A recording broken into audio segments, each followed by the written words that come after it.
Hi, Jason. Hi, How's it Kathy. going? Guess what time it is? It is transportation talk time, and I am excited about it. I am excited to talk about it every time. Bingo! Yes, yes, I knew I would get that one right. How are you doing today, Kathy? I mean, it's I'm it's it's a cool day out here. I mean, it might be raining off and on. All four different types of weather we might have here in the next few days, and definitely in the past. But how are you doing out there in Seaside area? Hey, I'm doing great. And I just want to note that, all the, talking to the public things, if you read about what to do and what not to do, they always mention not to talk about the weather. I know what they And you do, know don't they? what? Around here, the weather is such a big, all encompassing Yeah, subject that has such effects on all of the facets of our lives. It's so sure. hard not to talk about it. Well, the nice thing that I see, I'm an old commercial fisherman. I used to do that for a living, and really, the weather was more a part of my life than most things. And I mean, we'd have good trips because of bad weather, and bad trips because of good weather. So you really remembered what that was like. And I don't know, I just enjoy a good rainstorm. I'm sorry, everybody out there. I know that it might treat you a little differently. I'm sorry, definitely Tillamook with flooding as you guys experience from time to time, but I Mm-hmm. I like the weather. I love the differences that we have. I love that we can get on the show here, and we've had shows before, right, Kathy, where we talk about how to stay dry while they're commuting using public Mm-hmm. transit, how to be safe by being seen and so forth. Yep. Well, that all comes down to it because we have inclement weather, and we want people Right. to be as safe and as comfortable as possible when they're using our services through all that bad weather. The And buses still run. right. And I would venture a guess that many people around here that live in our general region here, part of the reason that we like our region so much is because of the intense weather that we have at times. Absolutely. And, those intense weather events that we have, they Yep. work for us because we know how to plan ahead for it. So that's part of Absolutely. why we talk about it so much. And so, Yeah, yeah. and speaking of planning ahead, so the other day I was planning, getting my bike gear ready to bike in, and I on my little platform where I put all my different. I'm like, okay, so if it's going to rain, I'm going to wear this. If it's going to be windy and cold, I'm going to wear this. So I got all this all laid out, and I'm thinking to myself, I just might as well take everything or layer. So I ultimately took off in three different layers. That's what you technically should do, is go layers so you can take Right. the layers off. Because Um, really anything can happen around here. Yes, yes. And I still wanted to use the option that is still considered one of the best options to get out there in an alternative form of public transportation, or even just transportation in general. Specifically, Kathy, get into the best first mile and last mile option for those of us that get out there and commute on their bicycles all the time, use a bus for part of the trip, use a bike for part of the trip. Well, sometimes people need to get to the bus but can't because maybe they're too far to walk, for them to walk. Maybe they don't want to walk 2 miles. Well, they can Right. take So, I that. mean, if Yep. you've watched our show a lot, then you've heard us use Mm-hmm. that phrase before, first mile, First last mile, last mile. mile. If you're a transportation geek like we are, then Absolutely. you know very well what that means. But for those of you that are new to our program and haven't Yep. remembered what that means, Jason, what does first mile, last mile mean when we talk about it? Sure. Well, let's just take a look at the first mile aspect of things. Some people might live far enough away from a dedicated fixed route bus or other transportation options that are more on route systems. So maybe they look at it as like, well, maybe that mile. And when you really think about it, to walk a mile to the bus stop for most Americans right now, sadly, is a little too difficult. It's hard. It's That's a lot. challenging. It's a lot to do. Not saying nobody doesn't do it, but it's just a challenging thing to do. So what we want to do is, as a first mile solution, how can we bridge that gap in that 1 mile to get to that stop maybe a little more efficiently, right? Maybe a Mm-hmm. little more comfortably. And in some Mm-hmm. cases, maybe even a little more safely.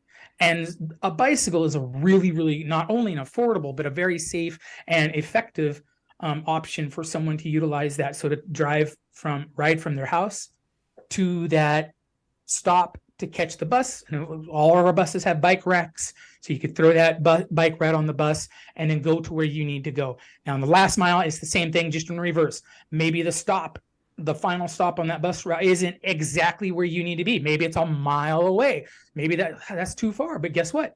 Now that you have your bicycle, that's an easier destination to get to. So Right. in short, So when we're talking about Yeah. first mile and last mile, we're talking Mhm. about the difference between where you live and where your closest bus stop is, and Absolutely. how to get there Yep, in some efficient way. For us, we like bikes.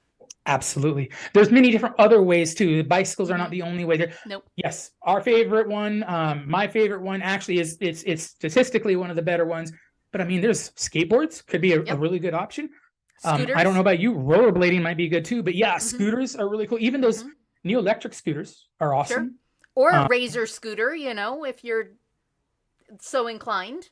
oh, absolutely. So, so that actually is a solving of a problem, right? It is a solution for some people who may have looked at not being able to ride public transportation. Maybe that was in their mind. They're like, well, I'm not going to ride the bus. I want to, but I'm not going to because I don't have a good option. Well, here to tell you, well, there are options out there for you. And we actually are going to talk today a little bit about projects that we are working on currently right now that might and may be even provide you better options down the road and easier access to those options. Because I tell you, not everybody has bicycles, Kathy. Right. Right? And Yeah. some people And can't not afford everybody them. knows if they're going to Exactly. work for them and doesn't That's want to right. invest in them before they know whether it'll work for their situation. Yeah, exactly. So, Kathy, I don't know if you've heard the term out there, but there's bike libraries. Okay. I mean, is it safe to assume, Kathy, most people probably understand what a library is, right? You go to a public library, right? I would think so, because most Yeah. schools have libraries. Yeah. Most towns or cities have a library in them. But And yeah, people are aware of how libraries function. yeah, so one of the chief goals of a library, or not goals, but services that a library has, is they have books, and they have a certain type of a system where you go in and you can check out a book, and you give them all your information, and you can take that book home. Some libraries let you take them home for extended periods of time, but roughly there's a period of time that you can have that book for.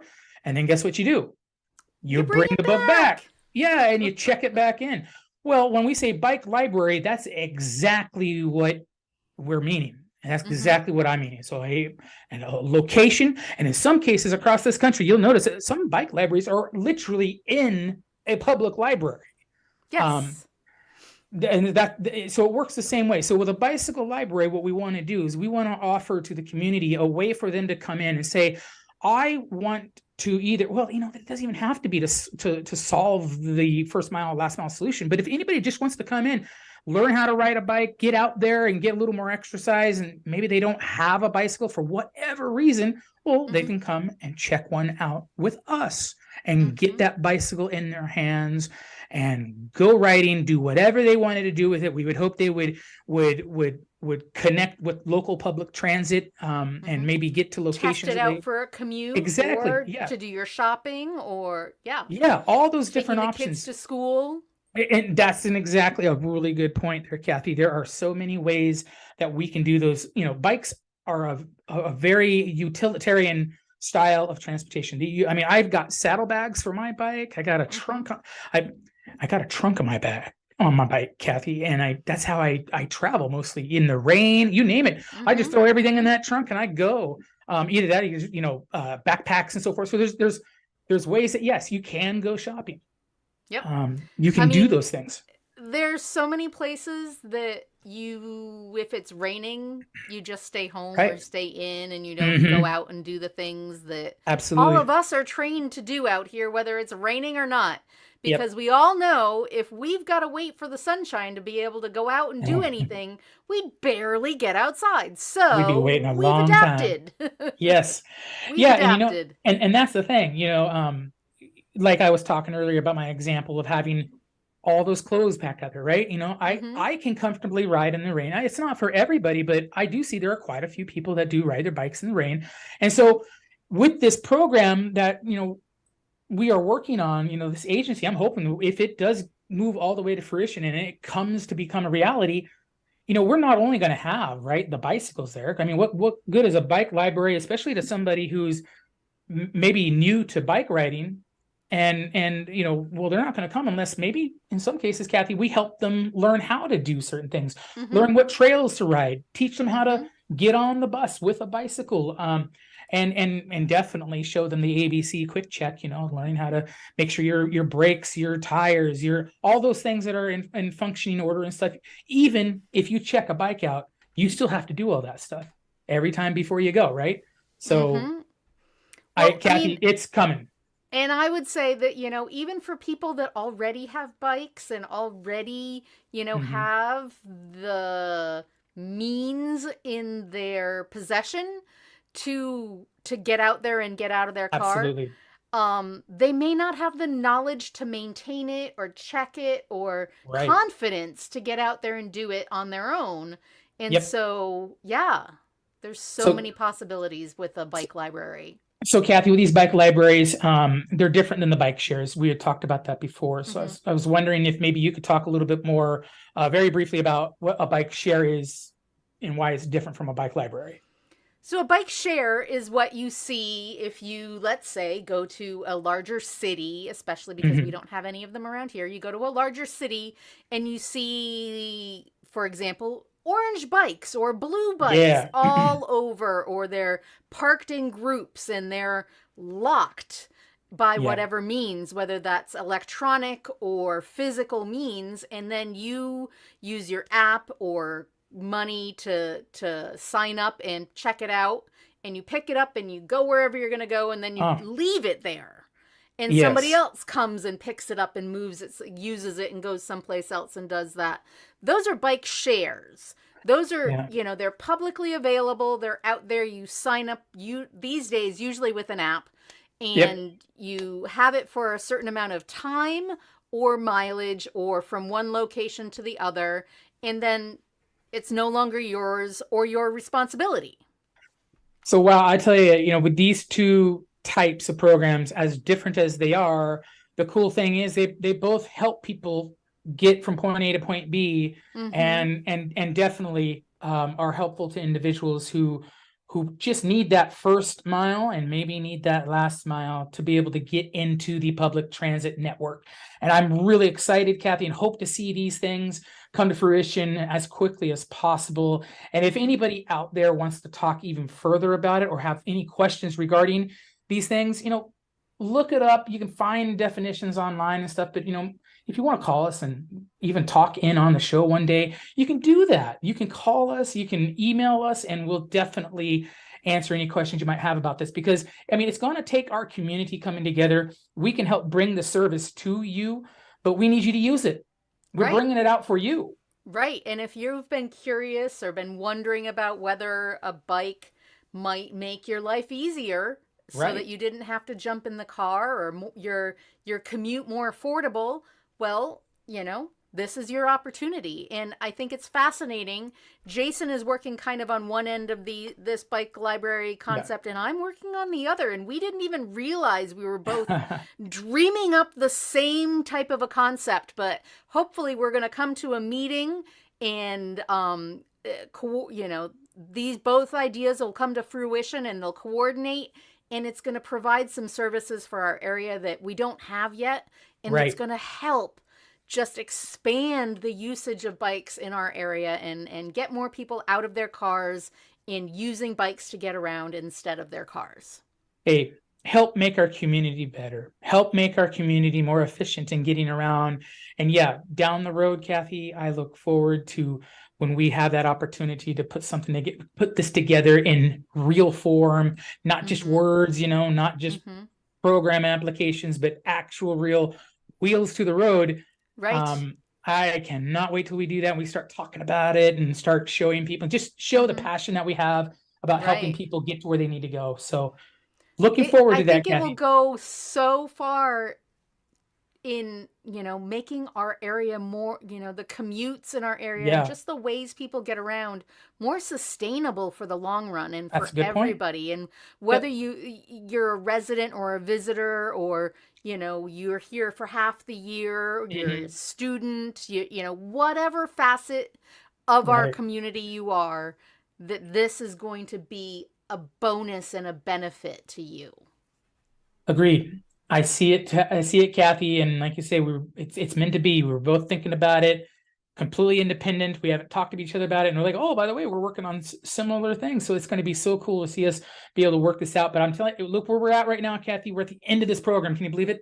Oh, It just moved it so happens. fast. Yes, it Bingo. did. All right. Bingo. Absolutely.